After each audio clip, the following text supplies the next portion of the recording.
প্রবাসী ভাই বোনদের কাছে বিনয়ের সাথে আবারও করজোড়ে অনুরোধ করতে চাই, এই মিথ্যা গুজবে আপনারা কান দিবেন না। আমাদের দেশের সম্পদ, আমাদের সরকারের যত অবকাঠামো, এগুলো কিন্তু আপনাদের রেমিটেন্সের পয়সা, দেশের কৃষক, শ্রমিক, ব্যবসায়ী সকলের ট্যাক্সের পয়সা দিয়ে তৈরি। সেতু ভবন যারা ধ্বংস করে,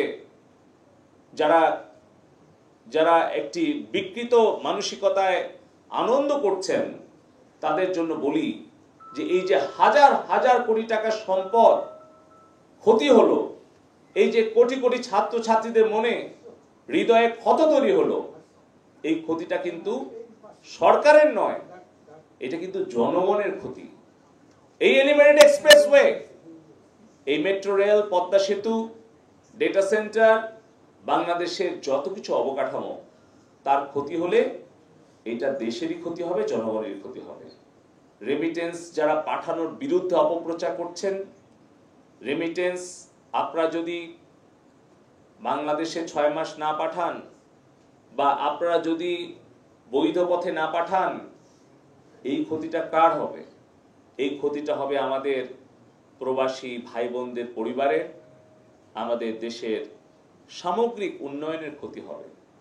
তাই এই অপপ্রচারগুলো আমাদের প্রতিরোধ করার জন্য সবাইকে ঐক্যবদ্ধ হয়ে কাজ করতে হবে। আমি লক্ষ্য করছি যে অনেকেই অপপ্রচার করছেন যে রেমিটেন্স যদি আমরা 6 মাস বাংলাদেশে না পাঠাই তাহলে সরকার পতন হয়ে যাবে। একটাবার চিন্তা করেন যে নিজের ক্ষতি করে আরেকজনের ষড়যন্ত্রকে আপনারা সফল করবেন না। এর আগেও কিন্তু এই ধরনের অপপ্রচার হয়েছে, বহুবার হয়েছে, বারবার কিন্তু সত্যের জয় হয়েছে, মিথ্যার পরাজয় হয়েছে, কিন্তু তত দিনে যে ক্ষতিটা হয়ে গেছে সেটা কিন্তু আমাদের কাটিয়ে উঠতে অনেক সময় লেগেছে।